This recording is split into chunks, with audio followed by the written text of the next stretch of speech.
Astro पंडित Joshi ji YouTube channel में आपका हार्दिक स्वागत है।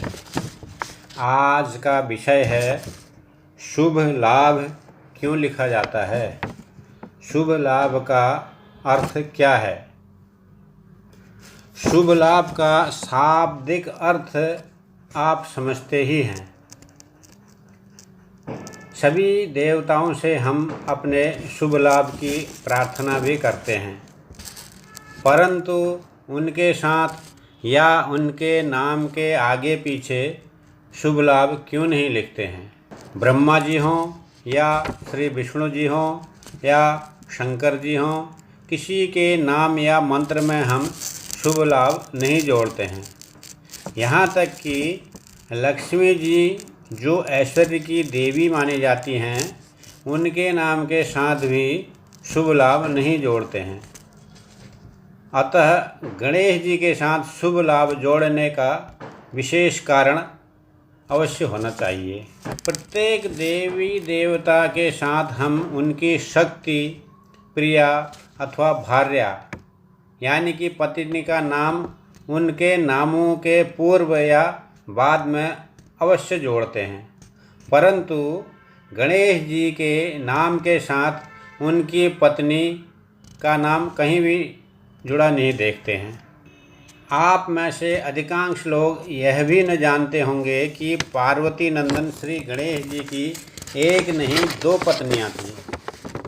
ब्राह्मण या पुरोहित गणपति पूजन कराते समय प्रायः उच्चारण करते हैं, सिद्धि बुद्धि सहिताय श्रीमन्महागणाधिपते नमः। किंतु उनमें से शायद ही लोग कोई जानते होंगे कि उक्त कथन जो है वास्तविक उसका अर्थ क्या है। सिद्धि तथा बुद्धि को प्रदान करने वाले महागणेश को नमस्कार सभी करते हैं। किसी से पूछेंगे तो वो सिद्धि बुद्धि सहिताय श्रीमन्महागणाधिपते नमः का अर्थ यही बताएगा कि सिद्धि तथा बुद्धि को प्रदान करने वाले महागणेश को नमस्कार करते हैं, लेकिन यह पूर्ण अर्थ नहीं है। वास्तव में श्री गणेश जी की दो पत्नियां हैं और उनमें से एक का नाम सिद्धि और दूसरी का नाम बुद्धि है। इसलिए सिद्धि बुद्धि सहिताय श्रीमन्महागणाधिपते नमः कहा जाता है।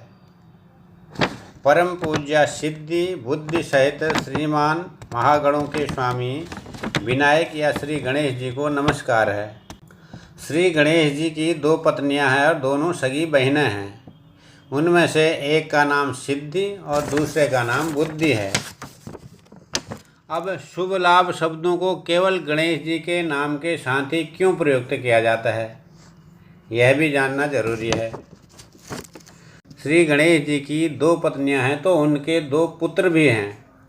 एक का नाम क्षेम है और दूसरे का नाम लाभ है। क्षेम का नाम ही शुभ है। वैसे भी क्षेम का अर्थ कुशलता, रक्षा करना या रक्षा होना, शुभत्व है। वहीं गणेश जी के एक पुत्र क्षेम ही शुभ हैं और एक पुत्र लाभ हैं। कहीं कहीं क्षेम लाभ या लाभ क्षेम शब्दों का भी प्रयोग किया जाता है। शिव पुराण में वर्णित कथा के अनुसार जब गणेश जी को विवाह करने की इच्छा हुई और उनके माता पिता पार्वती शंकर जी ने इस विषय पर गंभीरता से विचार किया तो प्रजापति विश्वरूप ने अपनी दिव्य स्वरूपा सर्वांग शोभना सिद्धि तथा बुद्धि नामक दोनों कन्याओं से गणेश जी का विवाह कर दिया। गणेश जी की उन दोनों पत्नियों से एक एक दिव्य पुत्र उत्पन्न हुए। उनमें से सिद्धि नामक पत्नी से क्षेम पुत्र पैदा हुआ और बुद्धि नामक पत्नी से लाभ नामक पुत्र पैदा हुआ। ये दोनों पुत्र अत्यंत योग्य एवं सर्व सुख प्रदान करने वाले हुए।